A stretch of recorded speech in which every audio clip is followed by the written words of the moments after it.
welcome back. Once upon a time, I created a lot of content focused in on minimalism. This was something I really loved to share about. It was a big part of my life, and even though it's something I don't touch on too often nowadays, it's still very evident.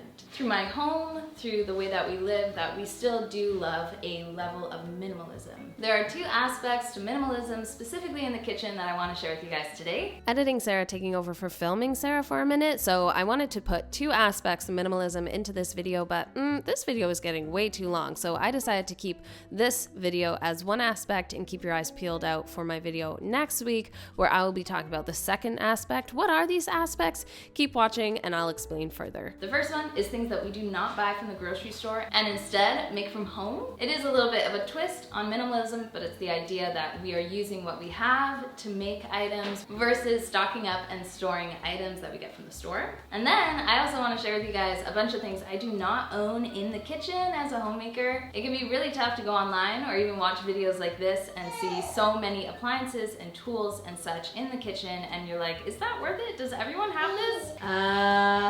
You do have Lego in your mouth. Spit that out. I hope you enjoyed today's video. Let me know in a comment if there's anything else you would like to see in this realm of minimalism, and let's go ahead and get started.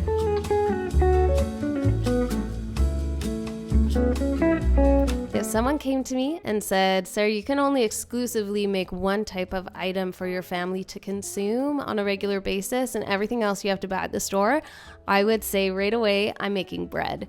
Bread is something that is not new to my channel. I enjoy making bread, I enjoy eating it, and I enjoy the art of bread in itself. Bread is beautiful, and it's something that I've always enjoyed. When we would buy it at the store, there was certain things that I was like, I just don't want to know. I would not look at the ingredients. I just was thinking, you know what, it's going to be fine. But then one day I thought, you know what, let's just see what's in here. What is in our everyday bread? And I saw a bunch of unnecessary sugars that were not actually sugars. They were sucralose, aspartame, corn syrup. These are sugars that your body has a hard time processing. I saw artificial flavors as well as caramel coloring or whiteners and bleaches. And I thought, this is crazy. Like, this is something that shouldn't be going into my family's bellies on a daily basis.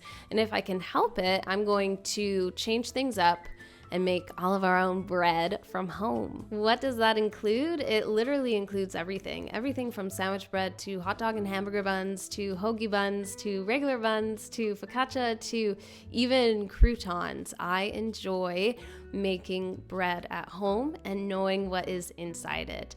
There's another aspect that I need to cover as well, but it's the price. So when I decided to stop buying store-bought bread and look at making my own, something else I was doing was actually experimenting with buying different types of breads that actually had relatively good ingredients in them. But I realized that we were spending so much money on beautiful bread, so I wanted to make this work also price-wise. So I put this into my head. I thought, okay, if I am spending $3 to $4 on a lame loaf of bread, or $7 or $8 or even $9 on a really nice loaf of bread, how much would it be for me to make my own bread? What would that entail as well, energy wise, ingredients? Like, I put all of this onto paper, did the math. How much would it cost for me to make a loaf of bread at home? And it's less than $2. And of course, we make more than just loaves of bread, so certain things will be maybe a little bit more, $2 or $3, but the amount of money we save on making our own bread is substantial and worth it enough, let alone just knowing what is in our bread and what we're consuming. So this is a way that we've actually stayed minimal in our stock in the kitchen because we don't freeze breads. Everything is fresh, ready to go, and it's lovely. All I need is flour, salt, sugar, and water on hand with my sourdough starter, and I'm good to go. Thank you to Element for sponsoring this portion of today's video. If no one's ever told you, electrolytes are very important. Your body relies on them for so many things. Regulating hormones to your ability to absorb nutrients, hydration, gut health. So what this basically means is any loss of electrolytes is not a good thing. A daily replenish of electrolytes is very important, especially if you live an active lifestyle, which I'm a mom of 5 kids. I'm constantly active. That's why I take Element every single day. It is a super, super tasty electrolyte drink. It's so tasty, I had to drink it before I just keep going. Hold on. why is this good? The reason it's good, it has everything you need and nothing you don't. So no sugar, but lots of salt. Every time you sweat, your primary electrolyte that you lose is actually sodium, and it's important for your body to have it replenished. So not only is there no sugar, no coloring, no gluten, no nasties in here, but you are also getting a science-backed electrolyte ratio, which is 1,000 milligrams of sodium, 200 milligrams of potassium, and 60 milligrams of magnesium. Element has done wonders for me energy-wise. It's done wonders for me hydration-wise. I see that in my skin and just the way that my gut is functioning. So whether you're a Navy SEAL, an Olympic athlete, or a mom, Element is going to work wonders for you. There's so many flavors to choose from, as well as their new chocolate medley flavors, which are supposed to be drinking hot, which is actually awesome for this time of year. Right now, Element is offering my viewers a free sample pack with any order. This gives you an opportunity to try more flavors and see what's your favorite. P.S.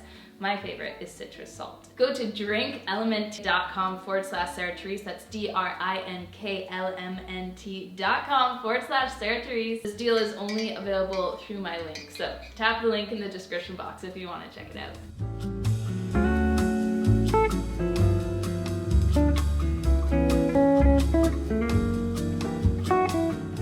Can you guys tell I'm sick? I'm totally sick, but let's keep going. I am a condiment person. I grew up as a condiment person. I would go out for food with my dad, and if we got a burger or anything that has sauce on it, we would say, give us extra sauce. Extra sauce. And I still do that as a 28-year-old woman. Give me more condiments. And some of my favorite condiments was really just pickles and peppers and sauerkraut. So now I make all these at home. There's a few reasons. This isn't as intense as bread making, but the first reason is just like bread making, I know what's in it. I was so tired of looking at the ingredients on my pickles and my pickled ginger and sauerkraut and seeing sucralose and aspartame, and realizing that if I make this at home, I can control what's in it. And because this is something we have multiple times a day, every single day, I want to really control what's in it, because this isn't a once in a while thing again. This is a normal occurrence of food that's going into our bodies. Unlike bread making though, I would say that pickling is just as expensive as it is when you buy it from the store. I am not saving a ton of money or time doing it this way, but this is just literally for health reasons. I like, again, knowing what we are consuming. This is also something that I just enjoy doing. I get to take out my mandolin and go to town. Are you kidding me? This is something I do like to do. And if you are further interested on how I do these things, and I grow every single time I do a jar, I grow and I learn more. But I do have a video on how you can do pickled ginger, pickled peppers, pickles in minutes at home using your refrigerator and just tools you have on hand. It's awesome. But I like that this is achievable and it's beautiful. It's a beautiful way of working, and I look forward to learning more about this, especially with spring and working with seasonal fruits and vegetables.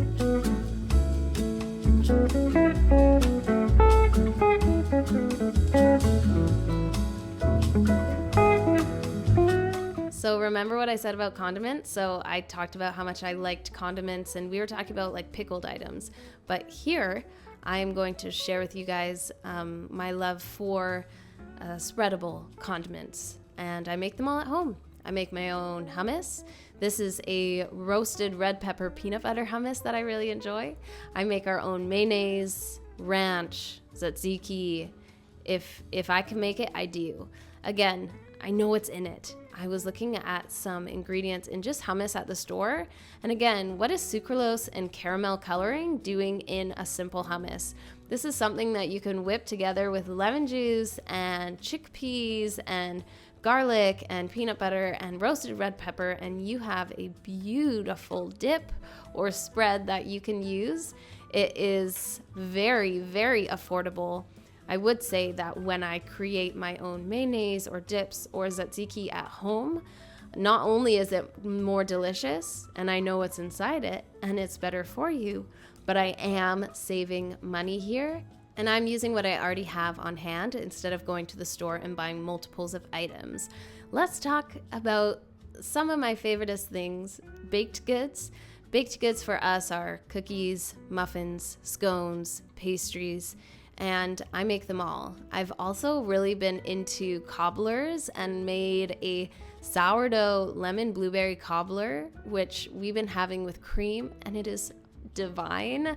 I've been trying to up my muffin game as well, again using sourdough. Sourdough is not just beneficial in making bread, but also pastries and baked goods. Again, I know what's in it when I make it myself, and especially when it comes to things like baked goods, and again, kind of going back to breads, you will notice that there is a high amount of things you do not want, maybe in your belly or your kiddos' bellies, that are easily accessible in a cookie shelf at the store. Also, jam. So I started making my own jam to save money.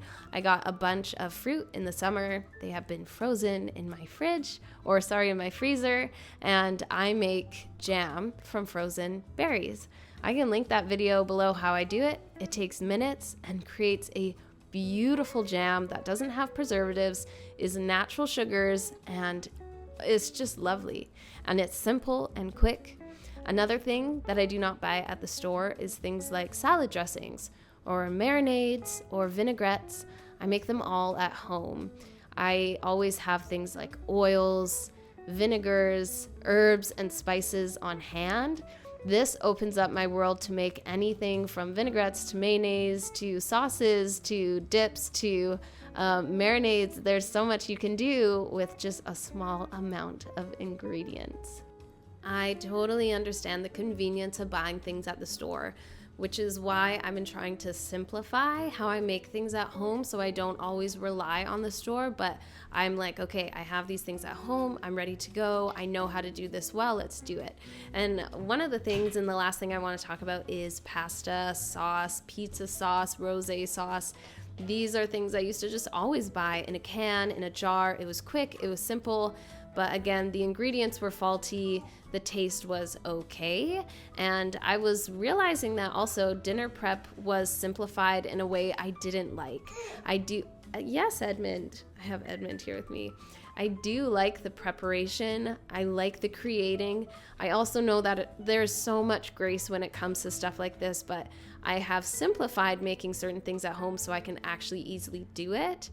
Plus, making your own sauces at home means that if you have extra vegetables or things you want to sneak inside, go right ahead and do so. I've put peppers, spinach, carrots, kale, a variety of things into my sauces, blended them up, and no one's the wiser. I really enjoy a hand blender. This is such a Oh, Edmund's dropping stuff. This is such a great tool, and I use this probably on the daily, adding in some extra spice, extra flavor, lots of salt as always, and I have a beautiful pasta sauce that I will be able to use this week over my pasta, in a casserole, over bread with cheese and pepperoni. I have options here, folks. So I hope that you enjoyed today's video. Keep your eyes peeled for my next video talking more on minimalism and things I do not own. Yes, Edmund, he is excited in the kitchen. I appreciate you all. I'll see you in my next video. Bye.